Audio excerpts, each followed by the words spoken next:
Saya hadirkan dia Ayu Lestari dengan Lir Ilir. Ini lagu Lir Ilir ini memang sengaja saya hadirkan lagu daerah, menandakan kita sudah di jam 3 sore. Kali ini lagu daerah asli Jawa Tengah, tembang yang diciptakan oleh Sunan Kalijaga ini saya hadirkan untuk Anda.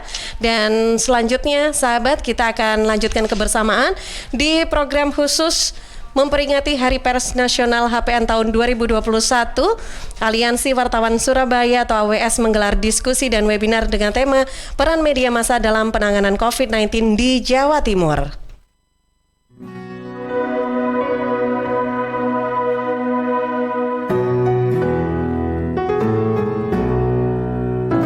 Berbagai topik menarik dikupas dalam dialog hari ini.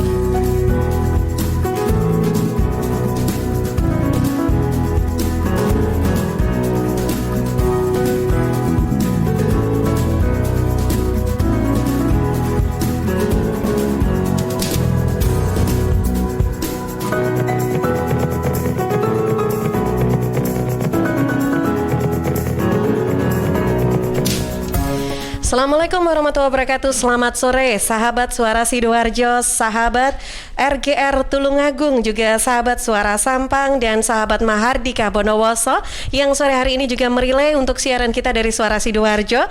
Hadir untuk Anda semua warga Jawa Timur yang sore hari ini sudah bergabung juga. Senang sekali saya Tika Amsar bisa menemani Anda di kebersamaan yang begitu luar biasa kali ini dalam memperingati Hari Pers Nasional atau HPN 2021, sahabat, bersama Aliansi Wartawan Surabaya AWS.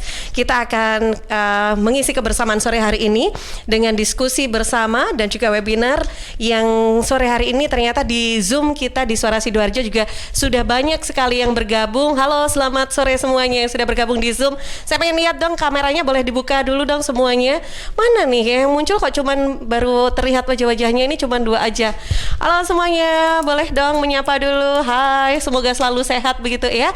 Dan tentunya yang luar biasa sekali sore hari ini di studio saya juga sudah kedatangan tamu dari beliau adalah Ketua AWS Aliansi Wartawan Surabaya dan juga wartawan media online Pokja Pemerintah Provinsi atau Pemprov Jawa Timur. Ada saya panggilnya Mas Cak Bang Pak atau apa ini, Mas Tuji. Assalamualaikum. Waalaikumsalam Mbak Tika, selamat sore. Selamat sore juga buat teman-teman Aliansi Wartawan di Surabaya dan juga rekan-rekan media yang bergabung di hari ini. Assalamualaikum warahmatullahi wabarakatuh. Waalaikumsalam warahmatullahi wabarakatuh. Apa kabar Mas Uji? Baik, alhamdulillah Mbak Tika. Alhamdulillah, iya. Nah, kali ini juga hadir bersama kita, nanti kita akan berbincang juga dengan narasumber kita, yakni Ketua Gugus Kuratif Penanggulangan COVID-19 Jawa Timur bersama Dr. Joni Wahyudianto. Assalamualaikum, selamat sore Dok. Belum? Oh baik, saya ingin sapa dulu, mungkin ada yang sudah bergabung, sepertinya sudah bergabung narasumber kita. Kali ini tersambung via Zoom juga bersama Dr. Sukma Suhadewa MKes SHMH MSOS, Ketua Perhimpunan Dokter NU Surabaya. Assalamualaikum Dr. Sukma.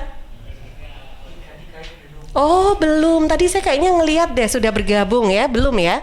Oke deh, baik, sambil menunggu juga nanti juga akan ada narasumber kita sahabat, yakni Bapak Awang Darmawan, dosen Prodi Ilmu Komunikasi Universitas Negeri Surabaya atau UNESA. Nah, bersama dengan keempat narasumber kita selama kurang lebih 1 jam ke depan, kita akan membahas bersama tentang peran media massa dalam penanganan COVID-19 di Jawa Timur.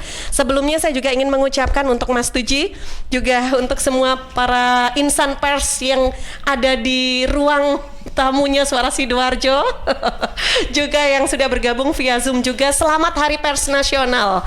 Semangat selalu dan jaya selalu insan-insan pers yang ada di Jawa Timur tentunya. Baik, gimana? Dr. Sukma sudah bergabung dengan kita. Assalamualaikum, selamat sore Dok. Di mana Dr. Sukma? Oh, belum terdengar suaranya. Mungkin ini ya, mute ya. Sudah di open mute? Oh, sorry. Oke. Ya, Assalamualaikum Dok. Halo, selamat sore. Selamat sore, masuk suara saya? Masuk. Apa kabar? Alhamdulillah, sehat selalu Mbak. Sehat selalu, alhamdulillah ya. Mudah-mudahan kita selalu diberikan kesehatan sampai COVID ini memang benar-benar sudah tidak ada ya di Jawa Timur khususnya ya. Baik, Amin. terima kasih atas waktunya Dok untuk sudah bergabung juga di kesempatan sore hari ini. Nanti kita ngobrol bersama tentang bagaimana juga terkait dengan penanganan COVID sendiri begitu ya, dan sejauh ini bagaimana persebaran COVID-19 ini. Yang terpenting adalah, nah ini kembali lagi kalau kita fokus kembali kepada pembahasan tentang peran media massa, tentang peran media massa dalam penanganan COVID-19 di Jawa Timur selama ini dan sejauh ini seperti apa sebetulnya? Dan apa sih yang sebetulnya harus dilakukan oleh media massa sendiri dalam melakukan atau memberikan informasi begitu? Mas Tuji, silakan, saya ngobrol dulu dengan Mas Tuji. Ya, Silakan. terima kasih Mbak Tika. Ya. Selamat sore buat semuanya. Tentu tidak berlebihan kalau media massa atau teman-teman pers itu melakukan tugas jurnalistik sesuai dengan yang harus diemban. Juga mengacu ke Undang-Undang Nomor 14 2008 tentang keterbukaan informasi. Ya. Jadi garis besarnya Mbak Tika, masyarakat kita perlu informasi, perlu mendapatkan apa yang terjadi dan apa yang sedang terjadi. Itu diperoleh dari teman-teman pekerja media, pers atau jurnalis atau wartawan. Nah, profesi inilah yang memang harus juga terjaga.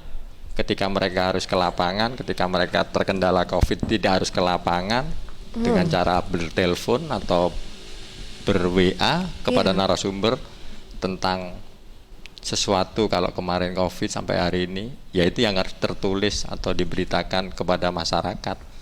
Ya, jadi ya garis besarnya hak masyarakat untuk tahu harus kita penuhi dari pekerja media, dari teman-teman wartawan, begitu. Oke. Berarti dalam etika jurnalistik ada ya, dan itu diperbolehkan kalau mencari informasi itu tidak harus langsung turun ketemu orangnya. Kalau via WA pun bisa dipertanggungjawabkan ya kalau menurut undang-undang atau etika jurnalistik sendiri sebetulnya. Betul. Dalam kondisi tertentu dalam undang-undang pers juga kita dibekali sebuah pemahaman. Misalnya kalau yang pernah teman-teman baca atau saya juga pernah baca, ketika kita di suasana damai ya mungkin tidak ada persoalan di suasana sejuk atau sejahtera, tetapi di suasana pandemi atau di suasana perang itu ada etika-etika khusus yang dipahami oleh teman-teman jurnalis di dalam mendapatkan informasi, mencari gambar baik secara gambar, foto maupun video untuk disampaikan kepada masyarakat. Sekali lagi ini gampang-gampang susah Mbak Tika, artinya sepanjang yang kita lakukan tidak membahayakan diri kita dan juga orang lain, itulah tuntutan profesi yang harus kita emban. Masyarakat perlu tahu, begitu. Oke, berarti kembali lagi kepada kondisi yang ada. Betul. Ya, bagaimana insan pers itu bisa mendapatkan data yang valid gitu ya. Iya. Nah, kalau setahu saya, kalau seorang insan pers itu kan ada beberapa komponen yang memang itu harus dilengkapi begitu ya.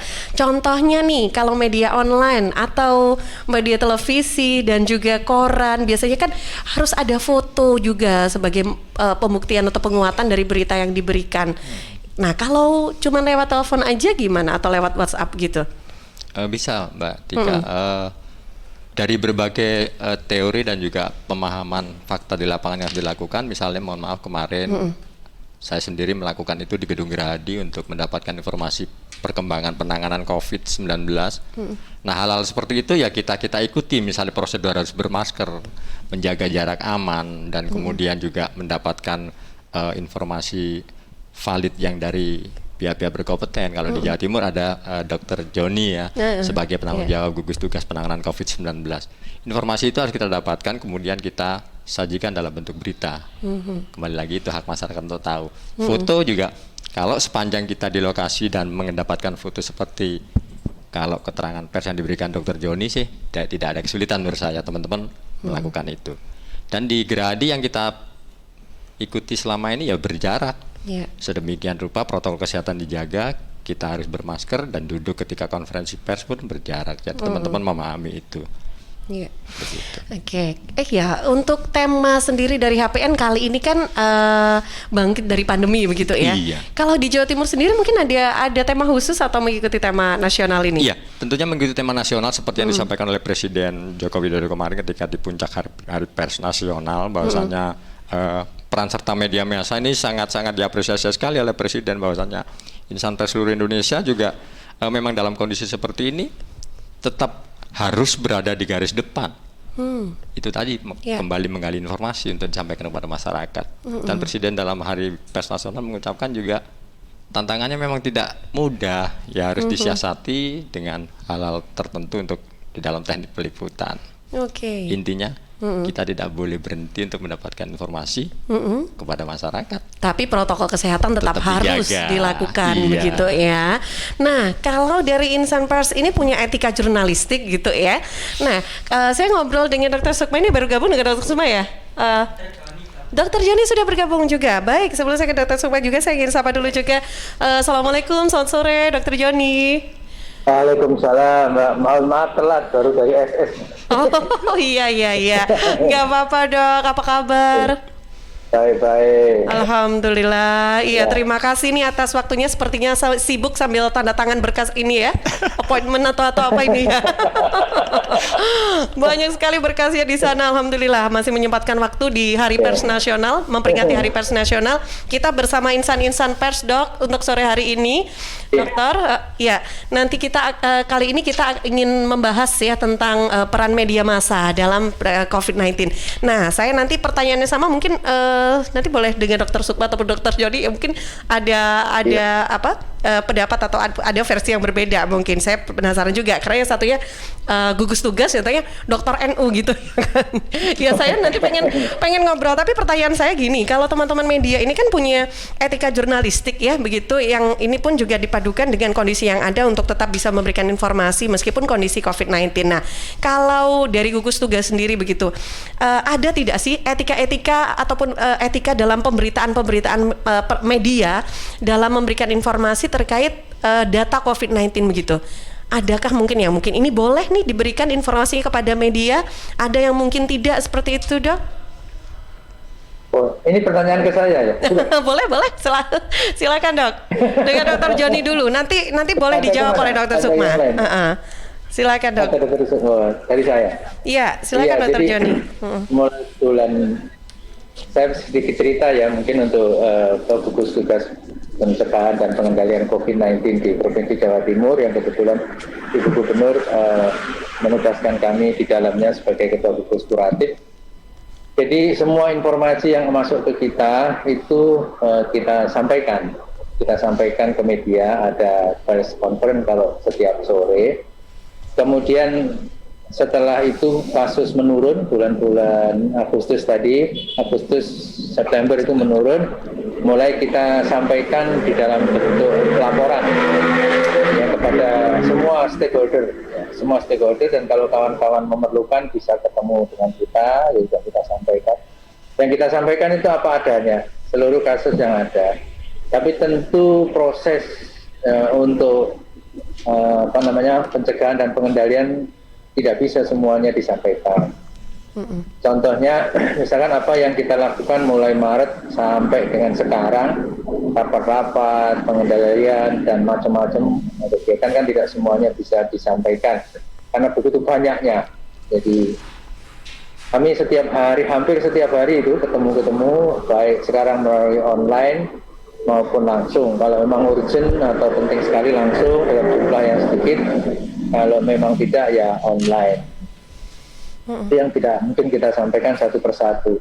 Tetapi kondisi COVID selalu setiap hari sampai hari ini, biasanya jam 4, setengah 5 itu kita sebar ke seluruh tim, ada grup-grup WA. Kalau memang kawan-kawan dari media mau menghendaki bisa menghubungi kami. Ada beberapa yang menghubungi kami, minta datanya, kami share. Jadi memang demikian. Jadi tidak ada yang kita sembunyikan. Iya. Baik. Nah, berarti memang selama ini atau sampai detik ini memang media ini menjadi partner ya, bergandengan bersama dengan gugus tugas. Betul, maupun para petugas kesehatan begitu ya. Dan selama ini bagaimana pengalamannya Mas Tuji? Iya.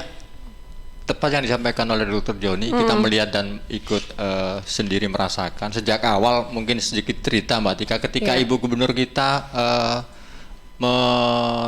nangani pemulangan teman-teman mahasiswa kita dari Wuhan, itu pertama saya juga nggak tahu, wartawan nggak tahu nih, saya mohon maaf. Ketika itu udah saya browsing, apa sih virus COVID itu. COVID-19 ini? Saya browsing, saya baca, oh ternyata virus ini juga menyebar ke berbagai negara dan ke seluruh dunia. Ketika itu Ibu Gubernur menjemput teman-teman penonton mahasiswa, kemudian dipulangkan ke berbagai kabupaten kota di Jatim. Kita browsing di situ supaya penulisan berita nggak salah. Kemudian Ibu Gubernur menjemput ke Bandara Juanda, baru kita ikuti, oh ternyata virus COVID-19. Setelah itu bergulir terus di Gerahadi, sempat mungkin kalau Mbak Tika lewat di situ ada tenda orange. Di sanalah kita mengupdate informasi yang disampaikan oleh Dr. Joni dan juga Ibu Gubernur tentang perkembangan dan penanganan COVID-19. Nah, teman media banyak di sana. Dan disiapin ada kopi, ada menu kita juga. Oh, gitu ya. Jadi apa yang disampaikan oleh Dr. Joni betul tadi sampaikan, itu kita teruskan ke masyarakat dalam bentuk pemberitaan, baik berita teman-teman yang di media cetak atau koran, saya yang di media online, itu kita sampaikan. Jadi memang peran media di sini sesuai dengan fungsi saya dan mewakili teman-teman aliansi wartawan. Dan begitulah cara kerja kita, masyarakat harus kita berikan informasi sesuai yang disampaikan dan yang terupdate oleh Dr. Joni atau pemerintah Provinsi Jawa Timur. Oke, gitu. Baik.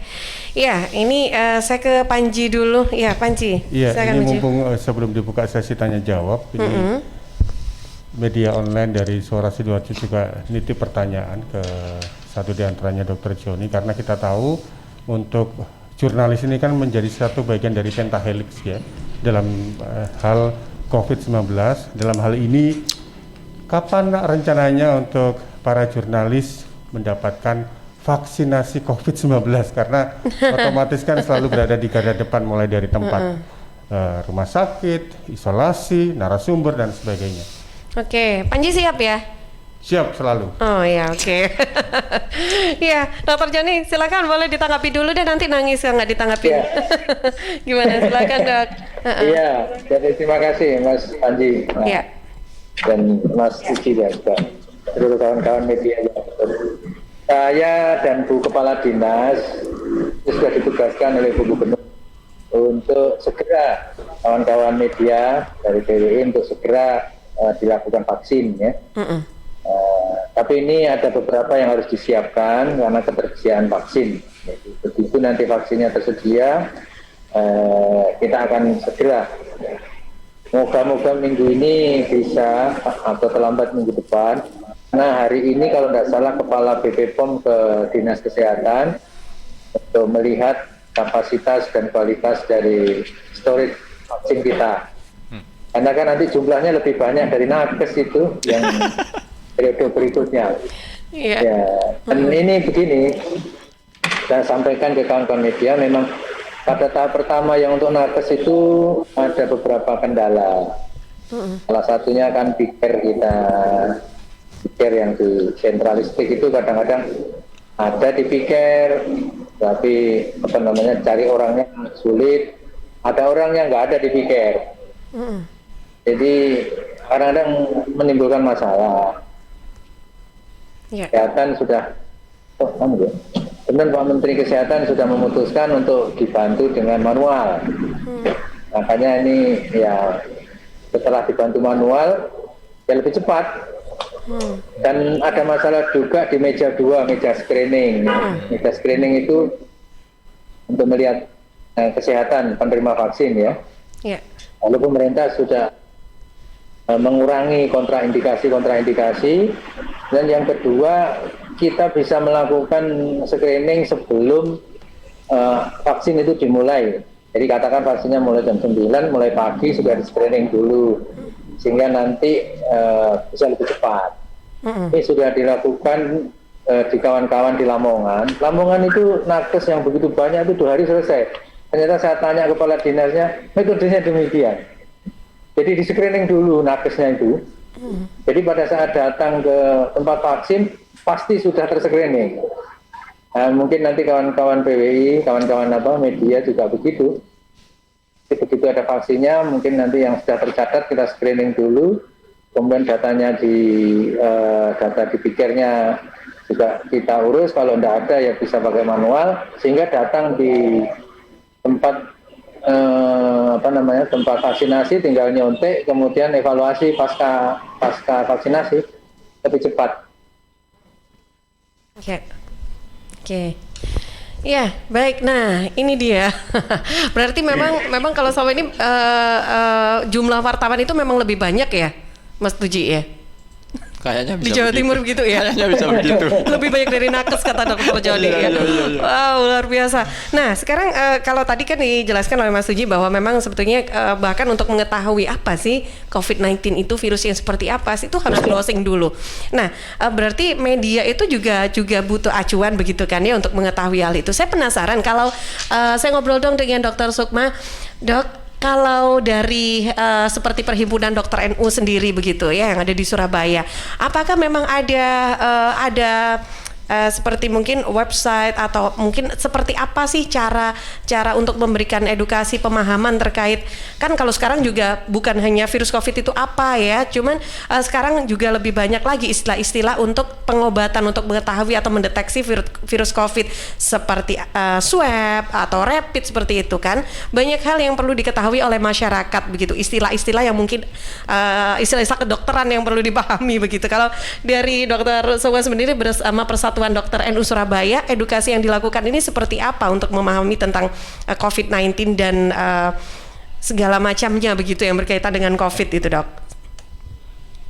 Baik, terima kasih Pak Ketua, Pak Tuji, Dokter Joni, semua sehat semuanya. Teman-teman wartawan sebelumnya saya ucapkan selamat Hari Pers Nasional ya. Ini menjadi sangat luar biasa.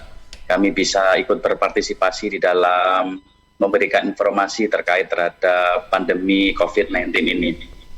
Kalau kita artikan bahwa peran media yang ada saat ini memang menjadi hal yang sangat utama karena semua informasi dan edukasi yang disampaikan oleh pemangku kebijakan terkait terhadap pandemi ini harus diteruskan kepada masyarakat seluruh Indonesia. Kalau di Jawa Timur ini bahwa ya seluruh Jawa Timur kita harus mengetahui informasi yang ada. Kami di Nahdlatul Ulama, suara saya jelas ya? Iya, Jelas, Dokter. Dok. Di Nahdlatul Ulama, selain saya sebagai Ketua Perhimpunan Dokter NU, juga sebagai Ketua Lembaga Kesehatan NU, dan juga sebagai Koordinator Satgas Penanganan COVID di NU. Apa yang kami lakukan sebetulnya adalah bersinergi, bergotong royong dengan pemerintah untuk penanganan pandemi seperti apa yang kita punya, seperti apa yang kita miliki. Contohnya adalah karena kita berada di dalam satu organisasi keagamaan, kemarin kita membuat suatu satgas, yaitu adalah melihat situasi yang ada pada saat itu sebelum puasa, ya. Jadi pada saat sebelum puasa kita sudah membentuk untuk bagaimana kita memberikan suatu penyelamatan kepada masyarakat kita. Kita dengan adanya desinfektan di seluruh tempat-tempat ibadah, di tempat-tempat umum, kita melakukan suatu upaya yang demikian itu. Dan dibantu oleh teman-teman wartawan untuk menyiarkan bahwa desinfektan ini yang baik bagaimana, terus kadaluarsanya bagaimana, resiko terhadap desinfektan ini kepada masyarakat itu bagaimana. Itu adalah informasi yang kita lakukan dan disebarluaskan. Sehingga masyarakat itu mendapatkan informasi dan edukasi yang benar. Tidak hoax, tidak salah informasi yang ada. Setelah pada saat memasuki di dalam puasa, kita juga membuat sistem yang kita sebut adalah lumbung pangan. Jadi warga yang mampu itu memberikan sumbangsih berupa uang, berupa barang, dan kita salurkan dalam bentuk makanan. Pada saat itu kan gencar-gencarnya adanya suatu masalah ya, terpaparnya banyak dan sepertinya ketakutan pada masyarakat saat itu sangat luar biasa, sehingga banyak orang yang berada di rumah punya motor, punya mobil tapi tidak bisa makan gitu ya, karena tidak boleh keluar, tidak boleh bekerja dengan maksimal, sehingga ini menjadi upaya kita untuk memberikan suatu hal. Nah selain itu kami membentuk Satgas. Satgas itu karena memang kami di organisasi ada sampai ke tingkat RW, bahkan tingkat RT, itu kita membentuk Satgas Penanganan COVID. Tetapi bukan tidak sama persis seperti pemerintah, tetapi sesuai yang kemampuan kita. Kita membuat selebaran informasi bagaimana cara pencegahan, bagaimana kalau melakukan isolasi mandiri di rumah. Itu kita lakukan suatu informasi dalam bentuk KIE ya, komunikasi, informasi, dan edukasi dalam bentuk pamflet dan kita cetak, kita sebarkan. Selain itu juga kita masukkan kepada dalam media massa, kita sampaikan ke dalam media sosial, dan kita sebarluaskan di dalam grup-grup kita. Nah, ini menjadikan salah satu sarana bahwa informasi yang ada itu tentu harus kita optimalkan supaya didengar oleh masyarakat. Nah itu Mbak, jadi upaya yang kita lakukan demikian, dan saya terima kasih bahwa media sekarang ini menjadi salah satu tombak utama untuk memberikan informasi. Yang kedua, dengan masa pandemi yang banyak orang harus di rumah, tidak tahu informasi dari tetangga kanan, tetangga kiri, tentu rujukan yang paling utama yang didapatkan adalah informasi yang ada.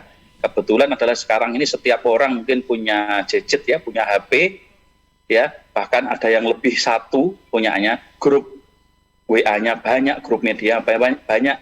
Ini menjadi sarana bahwa informasi yang ada yang diberikan teman-teman wartawan pers itu menjadi sangat mulia, sangat terbantu, ya. Dan bahkan kalau ada isu-isu yang tidak benar itu menjadi sarana untuk kita benarkan ya di media-media itu. Sekian, Pak. Oke, baik. Ya, dan sahabat semuanya, baik yang ada di Suara Sidoarjo, yang bergabung di Suara Sidoarjo, ataupun yang saat ini bergabung juga di RGR Tulungagung, juga Suara Sampang dan Mahardika Bondowoso. Silakan yang ingin bergabung untuk ikutan sharing di kebersamaan kita sore hari ini. Peran media massa dalam penanganan COVID-19 di Jawa Timur, sahabat, tema pembahasan kita masih bersama dengan narasumber kita, Dr. Joni, juga Dr. Sukma, dan juga bersama dengan Mas Tuji dari Aliansi Wartawan Surabaya atau AWS. Silakan yang mau bergabung bisa via telepon di 03031 896 1514. Untuk interaktif ya, saya ulang 031 896 1514 atau WA di 0821 3264 109 0821 3264 109, atau yang lagi nonton juga di Facebook Suara Sidoarjo Live ataupun di LPPL Suara Sidoarjo untuk Facebook dan YouTube ya, silakan Anda bisa komentar juga di kolom chat ataupun inbox juga di Facebook ya. Saya jeda dulu sebentar untuk beberapa informasi yang akan lewat.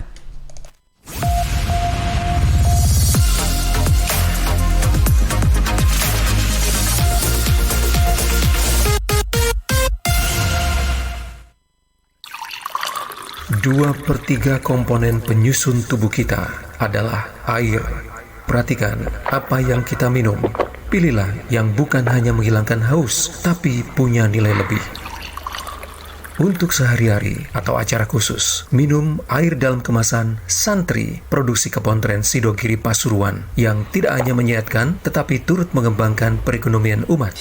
Santri, air minum dalam kemasan yang diambil dari mata air umbulan yang jernih, segar dengan kandungan mineral yang stabil, diproses melalui sand filter, carbon filter, disterilkan dengan ozon, dan sinar ultraviolet dengan teknologi water treatment melalui mesin pengisian otomatis. Santri bersertifikat halal MUI, BPOM, ISO 9001, dan SNI. Dapatkan dalam kemasan 120 ml, 240 ml, 330 ml, 600 ml, 1500 ml, dan kemasan galon. Info lengkap dan pemesanan air mineral dalam kemasan Santri, hubungi CV Lantabur, Jalan Sawo, RT 03 RW 01, Plumbungan, Sukodono, Sidoarjo. Telepon 0812 3404 0289. Air minum dalam kemasan Santri. Kalau kamu anak muda yang pengen nyoba narkoba untuk pertama kali, pikir-pikir dulu deh. Pakai narkoba merusak kemampuan belajar dan berpikir kamu, merusak kemampuan kamu beraktivitas dengan baik, bikin kamu bokeh, sementara pengedarnya tambah kaya. Dan narkoba gak bikin kamu lebih gaul. Kamu oke kok tanpa narkoba. Dengan hidup 100% sadar, sehat, produktif, dan tanpa narkoba. Sadari kalau hidup itu terlalu berharga buat sekedar mencoba-coba narkoba. Mulai hidup sehat dengan menjaga pola makan, pola istirahat, dan beraktivitas. Bikin hidup lebih produktif dengan berkarya di banyak bidang, lebih inovatif dan kreatif. Karena hidup 100% jadi pilihan untuk masa depan. Tinggalkan yang cuma setengah-setengah. Waktunya hidup 100%. ingat ya, kamu oke tanpa narkoba. Dipersembahkan oleh BNN Kabupaten Sidoarjo. Perhatian, ini adalah klinik gratifikasi. Ada yang bisa kami bantu? Mau nanya Min, kalau ada penghulu atau ustadz dari KUA Departemen Agama yang menerima amplop uang dari mempelai, itu termasuk gratifikasi atau bukan sih? Soalnya udah jadi hal lumrah di masyarakat. Makasih. Itu tadi pertanyaan dari Adif_Aljosa melalui Twitter @adifniarto dan akan langsung dijawab oleh Henny Kusumaningrum dari Direktorat Gratifikasi KPK. Silahkan.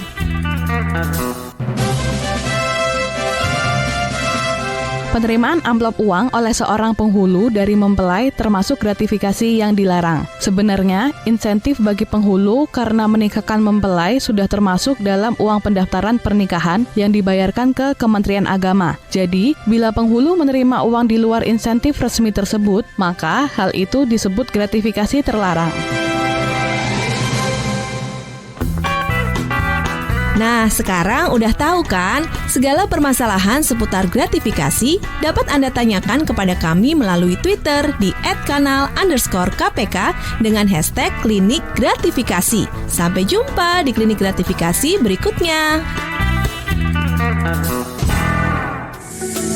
Pandemi belum selesai, wabah masih ada. Tetap patuhi protokol kesehatan, lakukan selalu adaptasi kebiasaan baru. Tetap jaga jarak, selalu pakai masker dimanapun dan kapanpun saat beraktivitas. Sering cuci tangan dengan sabun di air yang mengalir. Ketemu teman, gak usah salaman, say hello saja. Halo. Jangan lupa bawa hand sanitizer kemanapun. Untuk transaksi pembayaran, pakai e-money atau uang elektronik. Dan setiap habis keluar dari rumah, balik rumah langsung mandi. Ayo jadikan Sidoarjo lebih baik, seperti dikatakan oleh Hudiono, PJ, Bupati Sidoarjo. Masif ini, artinya kesadaran masyarakat Sidoarjo itu makin tinggi. Pak Kapolres dan Forkopimda dan pemerintah Kabupaten Sidoarjo melakukan edukasi. Ternyata itu ada pengaruhnya dengan jumlah yang sakit di rumah sakit. Ada penurunan. Kita sudah bisa mendekat ke zona kuning karena yang terkonfirmasi positif makin berkurang. Selalu tertib protokol kesehatan, lakukan selalu adaptasi kebiasaan baru. Berubah, usir wabah. Dipersembahkan oleh Dinas Kesehatan Kabupaten Sidoarjo. Rokok opo iki lho, kok putihan? Ya rokok kok, ya murah, ya akeh. Rokok ilegal ki. Masa rokok ilegal iki? Yo ki. Lah awakmu kok roh nek iki rokok ilegal? Rokok ilegal iki gak nek pita cukene. Samen paling roe bandro iku lho. Rokoke kudu enek merek karo nama perusahaane sing terdaftar ndek bea cukai. Lokasi pembuatane ndek kene ya gak enek. Terus ndek kene rokok ilegal iki gak enek gambar karo peringatane teko pemerintah. Berarti rokok ilegal gak resmi no? Aduh ya mesti to Lemul. Rokok ilegal iki merugikan negara. Mergo ora bayar cukai sing digembangun negara. Walah tutu, sepenting wong-wong gak roh. Loh, gak iso lagi. Makane to Le, tuku sing pasti-pasti ae. Aja ngawur. Laporkan peredaran rokok ilegal ke kantor Bea Cukai terdekat atau hubungi nomor 1.500 225 1.500 225. Iklan layanan masyarakat ini dipersembahkan Bea Cukai Sidoarjo. Ayo, ngewangi Bea Cukai, berantas rokok ilegal. Bea Cukai Sidoarjo, fokus mengawasi, tulus melayani. Sahabat, air adalah 2/3 dari komponen penyusun tubuh kita. Pilihlah air yang bukan hanya untuk melepas dahaga, tapi punya nilai lebih untuk sehari-hari. Pilihlah air mineral Santri, produksi Kopontren Sidogiri Pasuruan. Air mineral Santri tidak hanya menyehatkan, tapi juga ikut mengembangkan perekonomian umat. Air mineral Santri bisa didapatkan dalam kemasan 120 ml, 240, 330, ada yang 600, juga 1500 ml, dan juga kemasan galon. Info lengkap dan pemesanan hubungi Ustadz Muhammad Seger, CV Lantabur Sidoarjo, telepon 0821 3404 0289 0821 3404 0289. Distributor air mineral Santri wilayah Sidoarjo di Jalan Sawo, RT 03 RW 01 Plumbungan Sukodono Sidoarjo. Air minum ya Santri.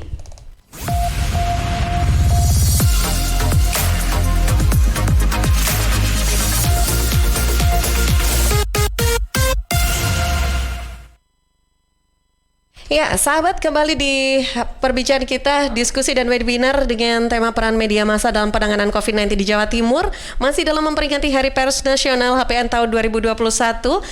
Yang juga ingin bergabung, silakan, saya tunggu juga, bisa lewat telepon juga, telepon interaktif, ataupun juga WhatsApp Suara Sidoarjo, inbox di Facebook, ataupun chat di YouTube Suara Sidoarjo. Saya ingin sapa dulu Yohan Samudra. Ya, terima kasih. Ini mengucapkan selamat Hari Pers Nasional 2021. Terima kasih juga, semakin jos gitu katanya. Ya, waduh. Terima kasih juga untuk yang sore ini juga sudah bergabung di ini yang sudah bergabung via Zoom. Di kolom chat ini juga sudah ada yang pertanyaan yang sudah masuk ya. Saya ingin sapa dulu. Selamat sore, terima kasih, ada Mbak Nova dari kilasjatim.com. Nah, ini ingin ikutan sharing juga. Bagaimana dengan pengamanan insan jurnalis yang setiap hari senantiasa memberitakan COVID? Ada vaksin untuk media, namun ada beberapa persyaratan seperti menyertakan sertifikasi dan media yang ada dalam daftar Dewan Pers. Apakah persyaratan tersebut itu harus gitu? Ini mungkin pertanyaannya ditujukan ke... Oh ya, mungkin dari Mas Suji memang benar ya Mas Suji. Apakah memang ada persyaratan khusus yang media-media harus punya sertifikasi begitu? Atau yang sudah bergabung dalam insan pers selama ini bagaimana sampai sejauh ini?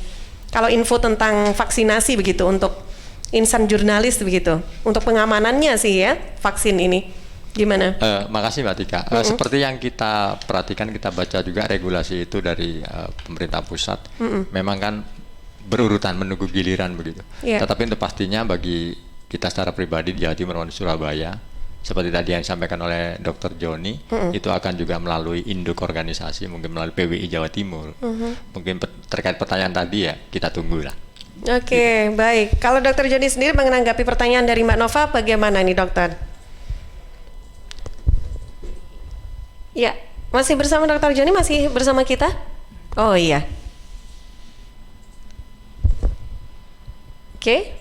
Tentang vaksin ya? Iya, tentang vaksin nih dok. Memang ini ya, memang ada spesifikasinya harus bagaimana begitu persyaratannya. Ya, jadi begini, sebetulnya kita itu sudah melaksanakan vaksin sudah lama sekali ya, sejak kita semuanya masih kecil. Dan dari pengalaman Indonesia melakukan vaksin itu sudah pernah sukses. Contohnya vaksin polio, vaksin campak, ya. Sekarang kalau orang melihat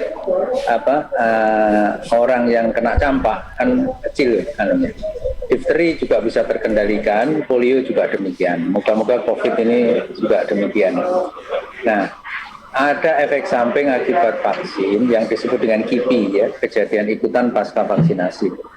Tapi pengalaman saya selama hampir sebulan ini. Mengendalikan vaksin bersama Ibu Kepala Dinas ditugaskan oleh Ibu Gubernur, KIPI tidak banyak menjadi masalah untuk COVID ini ya. Ada beberapa laporan timbulnya kejadian ikutan, tetapi tidak signifikan, tidak terlalu serius. Yang banyak adalah keluhan mengantuk pasca disuntik. Awang itu kan komunikasi. Jadi hanya mengantuk pasca disuntik, kemudian ada panas 2-3 hari, itu pun jarang.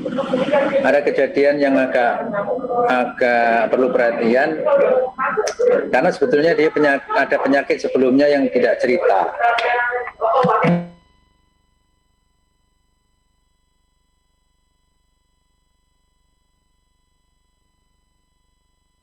Ya, masih terputus sepertinya koneksi dengan Dr. Joni. Oke. Ya, nanti kita coba ngobrol lagi deh dengan Dr. Joni ya tentang COVID ini. Nah, sekarang saya ingin menyapa dulu juga ada Mas Bayu Sutarno. Ini menyapa juga selamat Hari Pers dari Media Metro Post News Biro Mojokerto. Terima kasih sudah bergabung juga di YouTube Suara Sidoarjo. Nah, Mas Tuji, terkait dengan kalau nanti kita juga akan berbincang dengan Pak Awang ya. Oh ya, oke, ini sudah tersambung kembali sepertinya. Ya. Nah ya, dok. Sambung lagi. Ya. Sampai mana saat ini Mbak Tika ya? Sudah sejak kecil kan udah dapat vaksin gitu kan ya. Yang diingat kok itu ya Mas Tuji ya? Itu ya. Padahal panjang tadi. Nah, tapi yang ditanyakan oleh Mbak Nova dari kilasjatim.com ini tentang persyaratan bahwa media itu dari teman-teman media pun juga ternyata tidak semua begitu. Nah, kalau ada dari kebijakannya gugus tugas sendiri, apakah memang dari seperti mungkin guru, seperti insan pers itu juga memang ada persyaratan-persyaratannya begitu Kak Dok? Itu kalau memang seperti itu terkait dengan apa? Apakah karena jumlah vaksinnya ini yang masih terbatas atau bagaimana Dok? Iya, persyaratan itu sifatnya karena alasan medis. Jadi tidak ada alasan lain kecuali alasan medis. Yang contohnya ya alasan medis itu kalau dia mengalami gagal jantung, ada sesak, badannya bengkak semua, ya berbahaya kalau divaksin. Kemudian pasien yang alergi terhadap vaksin. Ini celakanya alergi terhadap vaksin itu, misalkan pada vaksin pertama dia alergi berat, ya vaksin kedua ya kontraindikasi. Iya, untuk ya silakan Dok. Makanya ada pemeriksaan fisik dulu, ada pemeriksaan fisik, ada anamnese namanya ya.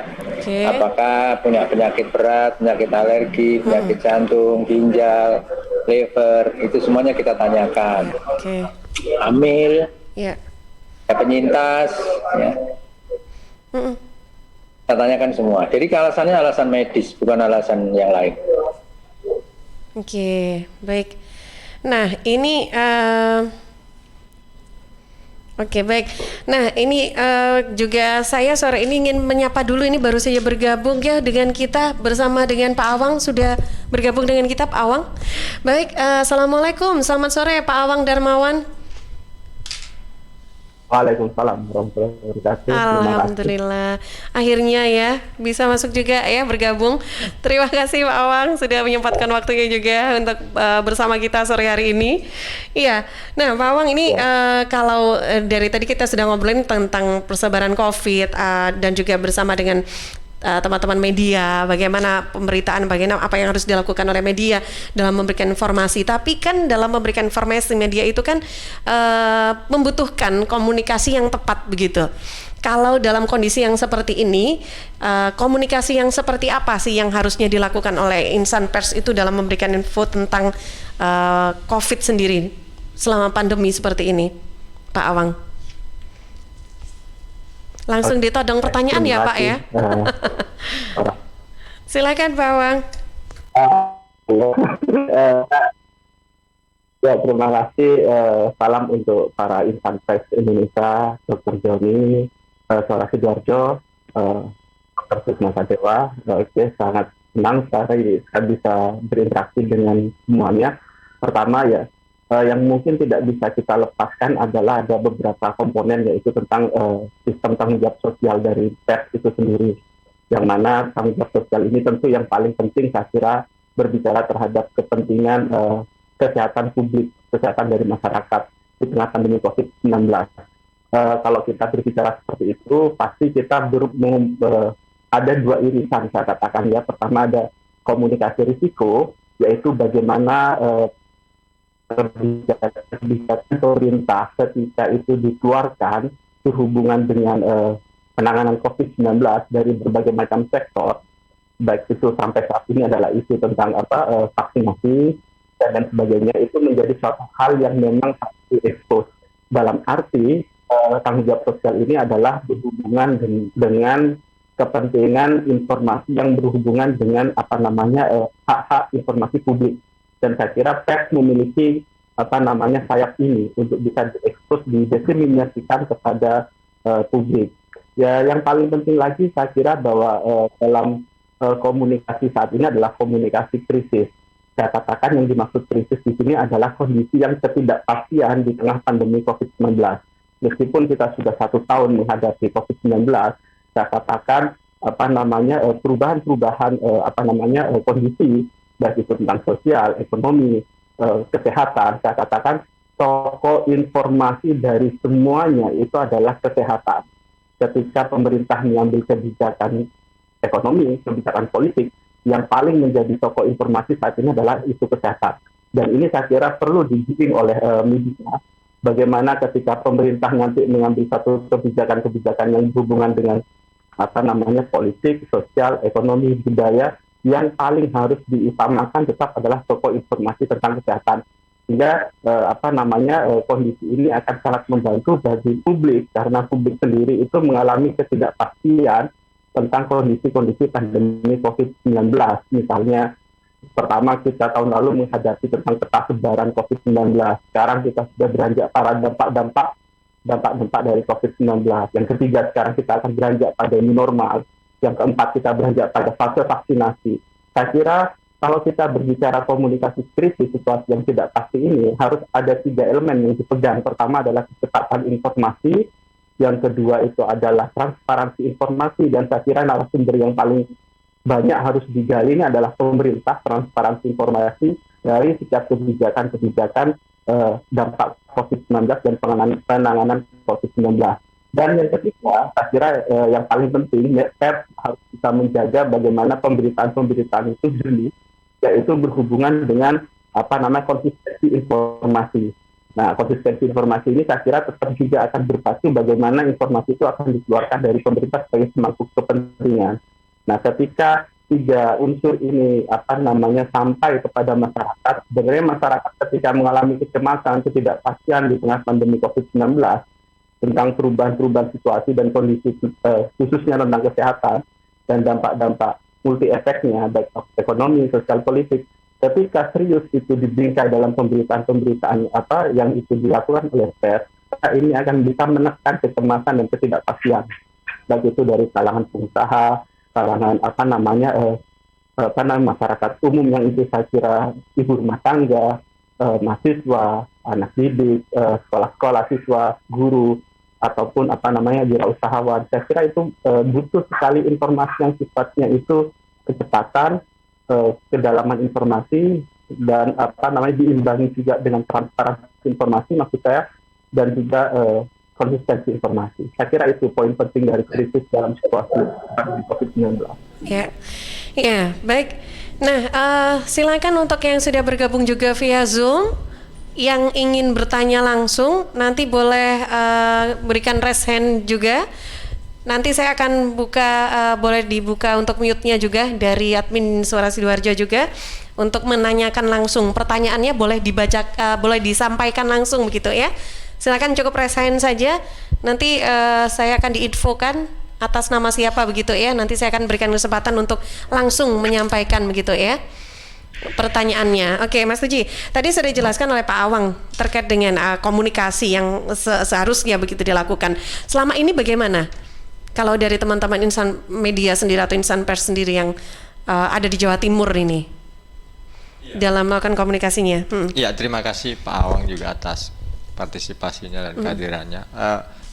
Tepat sekali yang disampaikan Pak Awang. Jadi masyarakat juga perlu mendapatkan informasi soal itu. Seperti yang kita sikapi ketika tahap-tahap tadi disebutkan oleh Pak Awang di persebaran COVID, penanganan sehingga berikutnya masuk vaksinasi.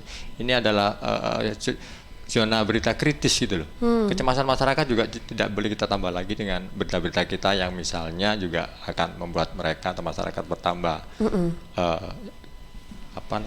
muncul rasa ketakutan. Hal itu tetapi fakta yang harus kita sampaikan. Ketika mungkin kalau yang pernah saya alami juga ketika pulang dari liputan Gerahadi di atas jam 21 malam, saya di Bundaran Waru juga harus diarahkan belok ke kiri, kemudian melambung ke pabrik paku sana, kemudian masuk Sidoarjo. Ada lagi portal atau barikade penjagaan petugas karena untuk menjaga laju kendaraan tidak langsung diputar begitu. Di Kemantren Mas Pion 2 Lingkar Timur. Nah, faktanya memang begitu. Jadi berita-berita seperti itu ya kita sampaikan apa adanya, bahwasanya batasan jam malam harus kita informasikan pada masyarakat agar menghindari jam-jam itu. Masyarakat resah, gundah jelas. Mereka butuh kebutuhan yang harus juga dilakukan dengan mobilisasi. Berikutnya pada fase-fase seperti ini saya sependapat bahwasanya vaksinasi juga akan dinikmati atau disampaikan kepada masyarakat kita akan upayakan itu sebagai fungsi jurnalis, menyampaikan informasi kepada masyarakat. Berarti wartawan ini juga tetap punya rasa galau gitu ya. Ini beritanya memang seperti ini, tapi di satu sisi gimana nih ya biar berita ini tidak semakin membuat resah, paranoid ataupun ketakutan gitu ya dari masyarakat. Waduh, luar biasa deh. Ini memang garda depan juga nih untuk memberikan informasi juga terkait COVID. Dengan siapa, Panji? Siapa? Liputan Indonesia, Chandra. Bersama dengan Chandra dari Liputan Indonesia. Iya, halo, selamat sore. Sudah di-unmute? Ya, saya belum mendengar suaranya, silakan Mas Chandra dari Liputan Indonesia. Iya, silakan Mas Chandra dengan pertanyaannya. Halo, Mbak. Ya, terima kasih buat teman-teman.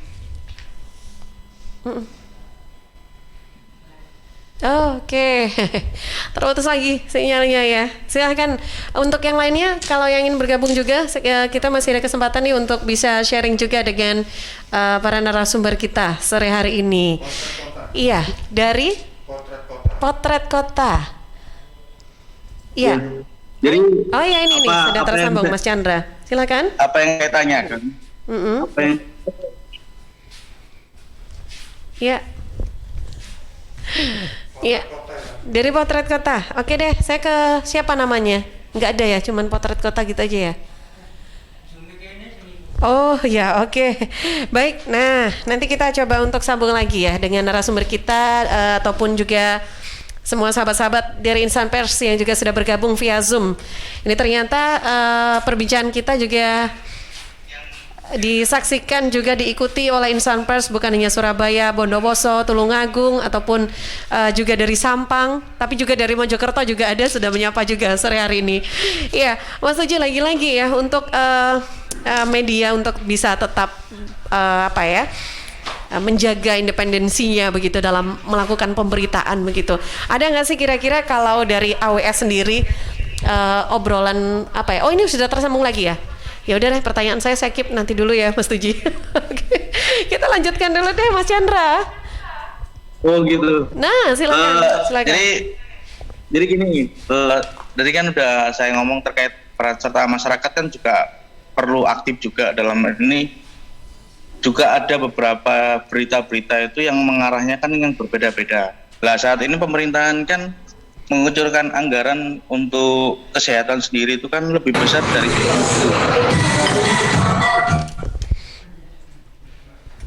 32,4 triliun kan begitu. Lah peran serta media di sini adalah mengawal juga anggaran yang ditetapkan oleh pemerintahan itu melalui RAPBD itu sesuai dengan juklak dan juknisnya. Jadi sehingga nanti turunnya ke tenaga medis itu juga memang besar pengaruhnya kan gitu.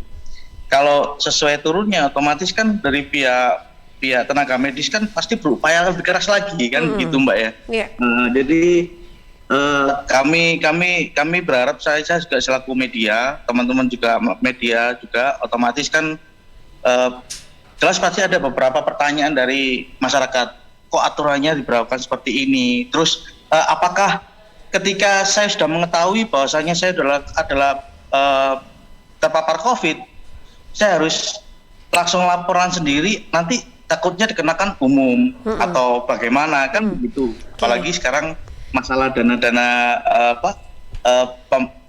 untuk rapid test antigen.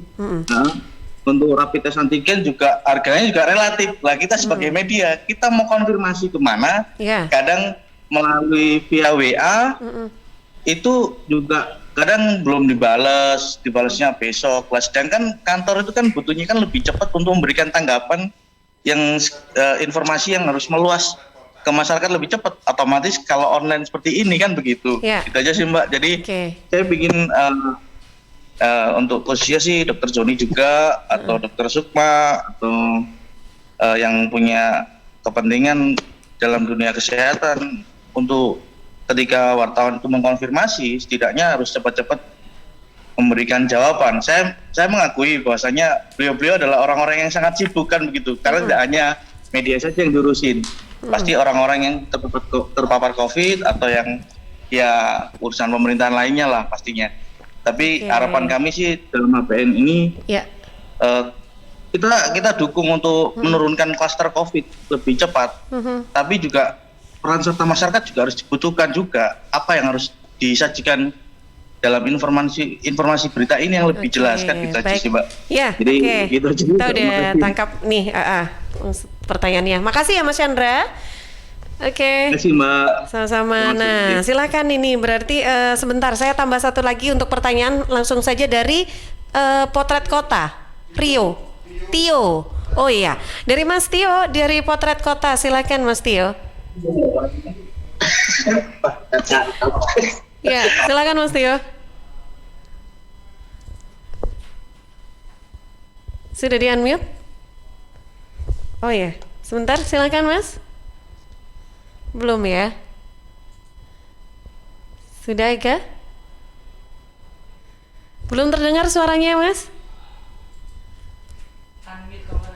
Oh iya, di-unmute dulu ya Mas Tio. Nah ini udah. Ya, silakan Mas Tio. Tersambung. Iya, sudah. Silakan pertanyaannya. Iya. Saya kan dari media ya, sering turun ke lapangan. Ya. Jadi banyak keluhan-keluhan masyarakat terkait COVID ini, terkait penularannya, pencegahannya. Terus banyak yang kita temukan juga, banyak rumah sakit di Surabaya ini yang mengcovidkan terkait pasien-pasien yang sudah masuk terus meninggal di COVID-kan. Nah itu. Masalahnya kita kan sebagai masyarakat juga, kita wartawan ya kurang tahu lah istilahnya terkait medis itu loh Pak. Informasinya itu agak susah gitu loh. Keterbukaan informasi publiknya itu loh yang kita permasalahkan. Apakah itu informasi hoax atau tidak gitu ya? Jadi itu yang ditanyakan begitu ya? Kebenarannya. Oke, makasih Mas Tio. Ya, warna waktu ternyata kita sudah di akhir sesi ya, tapi nggak apa-apa, ini kita jawab dulu pertanyaan yang sudah masuk dari Mas Chandra tadi. Dr. Joni mungkin boleh menanggapi dulu. Jadi Insan Pers ini merasa kalau membutuhkan informasi tentang COVID itu ternyata masih harus ada waktu lagi begitu untuk mendapatkan data atau informasinya. Bagaimana Dr. Joni?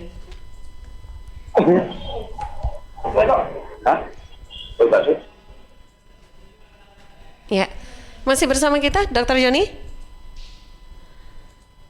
Oke, saya ke Dr. Sukma dulu deh kalau gitu. Ya, Dr. Sukma? Iya, ini barusan dapat salam dari suami saya, katanya salam ya dari Lasio gitu. Oh iya. Oke, ya Dok, ini berkaitan tadi pertanyaan Mas Chandra ya tentang informasi tentang COVID itu begitu. Kalau media katanya ada yang masih harus nunggu dulu waktu untuk konfirmasi begitu. Padahal masyarakat ini sudah menunggu informasinya begitu. Ini seperti apa kalau dari teman-teman sendiri dari Perhimpunan Dokter NU Surabaya sendiri seperti apa? Jadi Mas Chandra, bahwa masalah COVID ini kan masalah yang tiba-tiba yang tidak pernah kita ketahui sebelumnya. Artinya masalah penyakit ini mengenai penata laksanaannya dan sifat dari virus ini menyebarnya sangat luar biasa. Pandemi ini kita artikan kan penularan yang seluas mungkin sampai ke beberapa dunia, beberapa negara. Ini yang memberikan suatu informasi bahwa penanganan secara holistik yang dilakukan semua bawahan pemerintah bahkan di negara lain itu menjadi masih trial semuanya ya. Kalau kita ingat bahwa dulu kita mengingat adanya lockdown, kita mengingat adanya PSBB, sekarang PPKM mikro sekarang. Sehingga ini kan kita mengartikan bahwa upaya yang dilakukan di dalam penerapan bahkan pemberantasan dari COVID-19 ini masih di dalam trial semuanya. Artinya bahwa upaya apa yang dilakukan oleh pemerintah dan masyarakat ini yang menjadi tugas utama. Tetapi kalau saya kasih cara pandang yang utama bahwa memberantas COVID-19 ini adalah berbasis keluarga. Itu yang penting. Kalau kita sentralistik terhadap pemerintah saja ini yang kurang optimal, karena hidup dari masyarakat di bawah ini yang tahu persis adalah dari pihak keluarga masing-masing itu.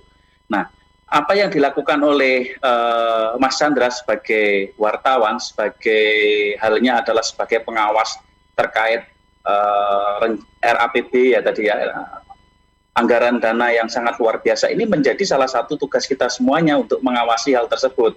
Artinya bahwa implementasi dari dana ini harus disosialisasikan, diwartakan oleh wartawan itu memang harus secara komplit.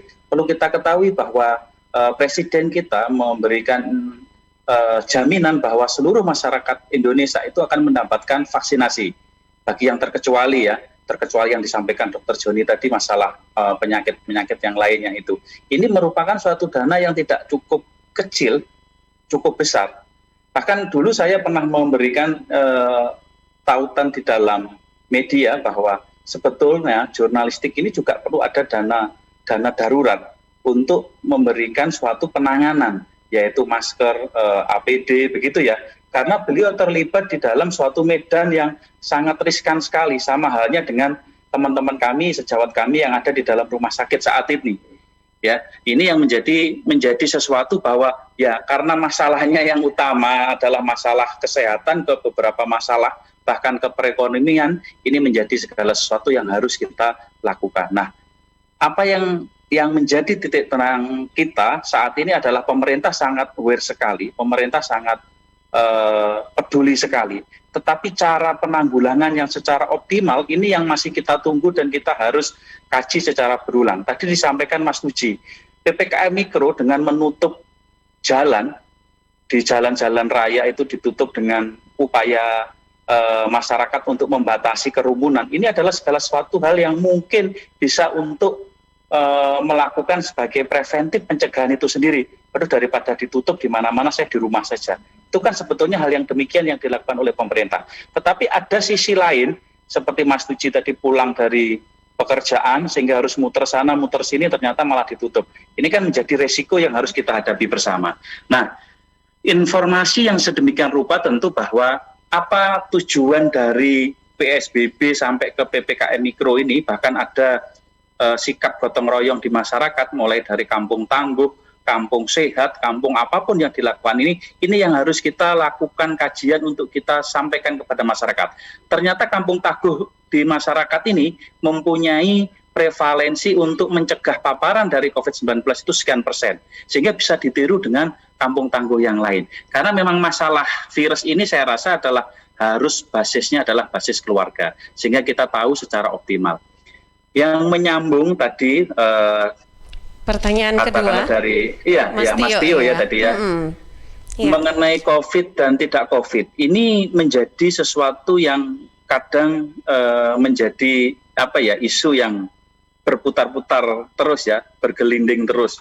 Saya mendapatkan informasi dari sahabat saya, teman saya di rumah sakit, kebetulan beliau adalah spesialis kandungan di salah satu rumah sakit, menyatakan virus corona ini sangat luar biasa canggihnya, artinya luar biasa canggihnya.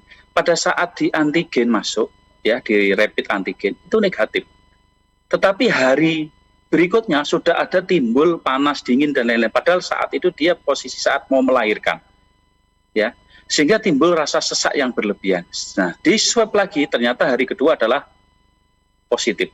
Nah, di mana letak permasalahannya? Dalam kurun waktu 1 hari atau sebelum masuk rumah sakit sudah terkonfirmasi tetapi belum muncul permasalahan COVID-nya ini, sehingga terus dilakukan suatu operasi dengan sistem COVID atau pada saat pasca operasi dengan sistem COVID. Nah, ini yang menjadi hal yang perlu kita sampaikan, bahwa kalau dalam rasa bahwa etika profesi, etika kedokteran itu saya rasa masih menjunjung, karena profesi kedokteran itu paling tinggi adalah menjunjung etika, karena sumpah ya di atas segala undang-undang ya mungkin ya. Jadi etika untuk melakukan hal demikian. Tetapi masyarakat juga bisa melihat bahwa COVID atau non-COVID yang dilakukan oleh salah satu pemerintah atau oknum rumah sakit ataupun yang lainnya, ini kan tetap harus ada bukti otentik.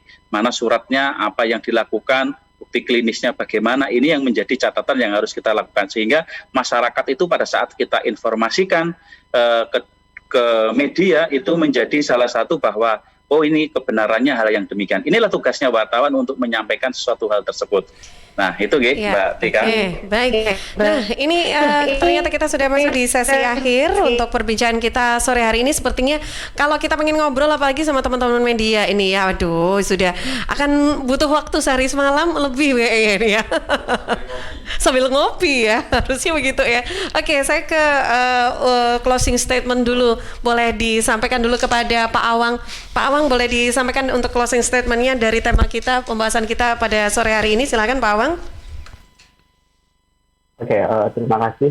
Ya, yang menjadi poin penting saya kira adalah tetap pers harus menjadi satu yang kritis dalam menempatkan posisi sebagai sumber informasi kepada masyarakat seperti itu. Artinya selain kritis ini juga diimbangi dengan kedalaman informasi karena pers juga berhadapan dengan segala macam netizen yang semuanya bisa berkomentar dan influencer bahkan mungkin buzzer yang memang itu dibentuk untuk bisa mendowngrade satu isu yang sebenarnya itu harusnya positif bagi masyarakat. Saya kira posisi-posisi ini yang akhirnya membuat pers bisa lebih jernih dan bisa menjadi strategi, menjadi rujukan karena sekarang masyarakat juga harus dituntut mencari informasi itu tidak hanya kepada sosial media saja, tapi fokus kepada informasi yang benar-benar dipertanggungjawabkan dan itu fungsi pers. Saya kira itu yang paling penting di tengah pandemi COVID, pers bisa menjadi rujukan lebih dalam lagi daripada kita sibuk-sibuk untuk melihat suatu buzzer ataupun influencer yang itu sifatnya mengrip dan kedalaman informasinya itu dipertanyakan faktanya. Terima kasih. Oke, baik. Terima kasih Pak Awang. Saya ke Dr. Sukma dulu. Silakan dokter untuk closing remarks atau closing statement-nya. Baik, di Hari Pers Nasional tentu peran teknologi dalam pencegahan virus corona atau COVID-19 ini menjadi hal yang utama. Hal yang kedua adalah kita memberikan kemudahan dalam menyebarkan informasi yang ada.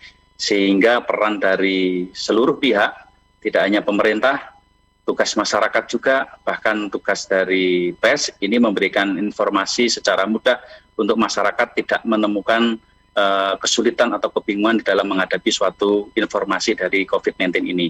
Yang ketiga adalah pemanfaatan alat-alat teknologi yang ada. Yang paling banyak adalah sekarang menggunakan media online. Ini kita harus gencarkan sebagai sarana untuk memberikan informasi yang tepat, tidak menyebarkan berita-berita hoax atau berita-berita yang sesat atau berita-berita yang salah. Dan yang terakhir adalah aktivitas masyarakat ini paling banyak adalah di rumah atau di dalam satu keluarga. Tentu ini harus ada kita berikan sosialisasi, kita bisa memberikan informasi dan edukasi yang penting, bagaimana sarana informasi yang tepat dan mengoptimalkan bagaimana untuk mengoptimalkan ya masalah kesehatan menjadi masalah yang semua pihak ya, bahkan ke masalah perekonomian ini yang harus kita lakukan dengan gotong royong, bagaimana kita mengoptimalkan perekonomian di sekitar kita atau kita sebut adalah ekonomi kerakyatan, sehingga masyarakat tetap kuat menghadapi penyebaran COVID-19 tetapi juga kuat untuk menghadapi suatu masalah perekonomian. Sekian, terima kasih dan selamat Hari Pers Nasional. Baik, terima kasih Dr. Sukma. Saya ke Dr. Joni. Dr. Joni, silakan untuk closing statement-nya, Dok. Masih bersama dengan Dr. Joni? Tidak ada ya? Baik, belum bisa tersambung Dr. Joni? Oh ya, baiklah. Ya, alhamdulillah bisa masuk lagi. Oh bisa, alhamdulillah, iya Dok. Silakan di sini. Oh iya. Baik. Dengar. Ya, baik. Ya, dokter, ini ternyata kita sudah di sesi akhir untuk kesempatan kali ini untuk closing statement-nya. Mungkin silakan boleh disampaikan, dokter. Iya. Jadi terima kasih. Ini mohon maaf sambil nyambi-nyambi dan suaranya juga nyambung enggak. Karena besok kita akan diaudit oleh Kementerian Kesehatan tentang perawatan COVID di Sutomo. Oke, baik. Suara saya terdengar nih? Iya, terdengar dokter dengan jelas. Ya. Jadi begini, untuk Provinsi Jawa Timur, alhamdulillah hari-hari ini dengan program dari pemerintah tentang PPKM Mikro, itu makin hari makin menurun case barunya, juga kematiannya. Jadi nampaknya PPKM ada manfaatnya. Saya sedikit akan sampaikan tentang PPKM Mikro. PPKM Mikro itu adalah upaya untuk melakukan herd immunity mikro dalam tanda petik, ya. Herd immunity itu kan kekebalan komunal, bisa tingkat negara, tingkat provinsi, kabupaten, desa, RT. Nah ini tingkat RT, artinya di RT itu betul-betul diisolasi apabila ditemukan kasus. Mereka membaginya menjadi 4, hijau, kuning, oranye, merah. Yang merah saja yang saya sampaikan, kalau lebih dari 10 case dalam satu RT, betul-betul diisolasi. Orang keluar masuk dari RT itu betul-betul tidak diperkenankan. Kemudian seluruh kegiatan yang mengakibatkan kerumunan lebih dari 3 orang tidak diperkenankan. Dilakukan evaluasi khusus, dilakukan pemberian sembako dan supporting yang lain pada warga itu. Alhamdulillah mapping kami di seluruh Jawa Timur saat ini tak satu pun RT yang merah. Ada beberapa RT yang orange, yang banyak adalah yang kuning dan ada beberapa yang hijau. Jadi kalau dibanding dengan provinsi lain, Jawa Timur alhamdulillah lebih baik, ya, lebih baik. PR kita hanya satu untuk Jawa Timur, yaitu kematian. Kematian kita agak tinggi, 6, sampai 7. Tapi dari analisis kami, kami sudah besok itu ketiga dengan Kementerian Kesehatan audit tentang kematian kami. Jadi perlu dibahas lebih detail tentang kematian ini, karena orang meninggal karena COVID itu bermacam-macam. Kami di Sutomo sudah membuat assessment tentang bagaimana menentukan kematian. Sudah kami sharing ke seluruh rumah sakit, bukunya juga ada. Jadi kematian karena COVID itu bisa penyebabnya COVID, bisa COVID sebagai associate, bisa juga penyebabnya betul-betul non-COVID, tapi pernah sakit COVID. Nah ini mana yang dimasukkan di dalam pelaporan. Jadi kami tidak tidak minder dengan provinsi lain, karena saya yakin dengan komorbiditas yang besar di Indonesia, data dari BPJS menyebutkan bahwa sebagian besar dari penduduk kita itu komorbiditas hipertensi, diabetes, gagal ginjal banyak sekali. Saya yakin kematiannya tidak kurang dari 3%, ya. Karena data di tempat kami dengan 3.160 lebih pasien ini, angka kematian itu 90% lebih disertai komorbiditas. Jadi kematian yang lebih dari 6 hari itu selalu ada komorbiditasnya. Jadi kalau sebuah provinsi kematiannya cuma 2 sehari, saya kok tidak terlalu yakin. Jadi itu kondisi di Jawa Timur. Kemudian ketersediaan tempat tidur juga makin lama makin baik. Memang case-nya meningkat dibanding bulan-bulan sebelumnya. Bulan-bulan sebelumnya itu maksudnya bulan September, bulan Oktober. Lebih tinggi case-nya pada bulan Juni, kemudian turun, Agustus, September turun, November, Desember naik. Sekarang turun lagi. Nah, yang Juni, Juli itu paling tinggi. Tapi ketersediaan tempat tidur kita cukup.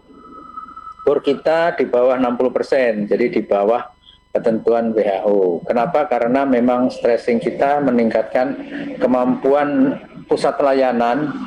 Di Jawa Timur ada 165 rumah sakit rujukan. Jadi Jawa Timur ketersediaan vaskes cukup, hanya mungkin distribusinya yang harus diatur dengan tujuan yang baik. Isu yang ada di masyarakat harus dibetulkan. Jadi banyak keluarga pasien yang mencari rujukan rumah sakit itu mencari kamar. Nah ini mohon kawan-kawan dari media bisa membetulkan. Sebetulnya sebuah fasilitas kesehatan itu dalam hal merujuk dia harus bertanggung jawab. Jadi rumah sakit perujuk itu harus mencarikan rumah sakit yang dirujuk, bukan keluarganya yang mencari. Misalkan sebuah rumah sakit tipe B pengen merujuk ke Sutomo, dia yang harus berupaya, ya, menghubungi Sutomo, menghubungi UGD, menghubungi manajemennya. Kalau kesulitan di WA Group ada, WA Group rumah sakit untuk Jawa Timur. Kemudian kalau kesulitan lagi juga bisa langsung menghubungi ke gugus tugas. Kalau kesulitan lagi di call center ada. Jadi harus menghubungi rumah sakit yang akan dirujuk. Untuk rumah sakit yang akan dirujuk itu mempersiapkan. Kemudian merujuknya harus ke UGD. UGD kalau di Sutomo ada UGD menular, harus ke UGD untuk dilakukan assessment. Apakah dia perlu ruangan low care, perlu ruangan high care, atau perlu ruangan intensif. Jadi bukan keluarganya, saya masih sering ada keluarga pasien yang mencari ICU. Bahkan lebih spesifik, keluarga pasien mencari ketersediaan ventilator, Pak. Ventilator itu yang menentukan dokternya. Ini yang menjadi masalah, sehingga semua rumah sakit bilang tidak. Sehingga dia mencari ventilator, memang ventilator itu yang menentukan dokternya, dan tidak banyak ventilator. Dan kalau bisa ventilator itu dihindari, karena kematian akibat ventilator itu besar sekali, 70% lebih.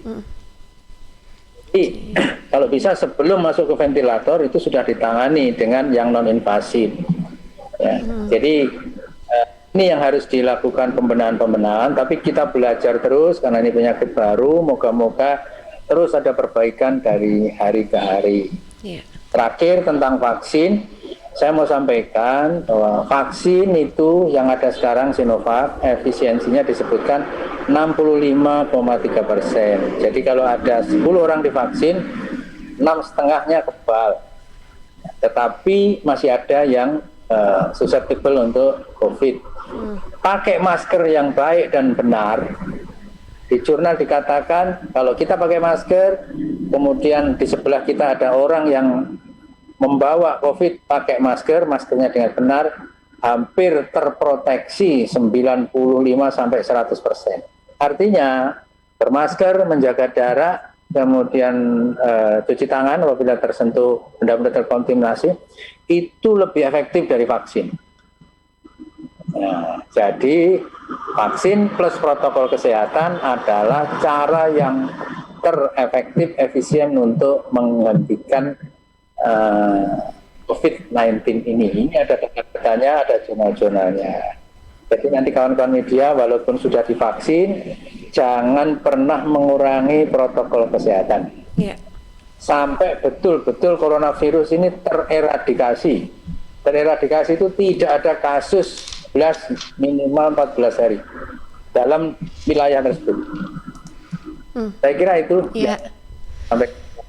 Baik, terima kasih Dr. Joni, luar biasa sekali ini juga pesan-pesannya juga untuk para insan pers yang memang bertugas untuk memberikan informasi kepada masyarakat. Tapi kabarnya Mas Uji memang ada ya insan pers yang terdampak atau positif atau reaktif COVID itu ada ya memang Mas Uji ya? Ada. Ada ya. Oke, baik. Mas Uji. Udah banyak ya. Saya udah dapat kekebalan dari Dr. Joni. Gitu ya. Oke. Itu bagaimana? Tapi sekarang kondisinya bagaimana dari teman-teman yang positif itu sudah sembuh semuanya ya? Iya, alhamdulillah. Jadi Mbak Tika di silakan. closing statement juga mungkin rangkaiannya tadi yang disampaikan Pak Awang juga membuat harus kita perhatikan juga. Ini edukasi buat kita dan pemahaman harus kita jalankan. Ini adalah hal-hal kritis, jadi berita-berita kita juga harus ikut kritis sepanjang tidak mengganggu stabilitas juga. Berita kita juga berimbang, apa yang saya sampaikan juga sesuai dengan kode etik jurnalistik. Yang kedua juga dari Dr. Sukma, saya juga sangat terima kasih sekali Dr. Sukma. Banyak hal-hal utama yang kita pahami yang kemudian buat pemberedaran kita, terutama tentang COVID dan pers saat ini juga di era seperti ini, era digital juga harus kita sampaikan hal-hal itu. Ekonomi juga betul kita jaga.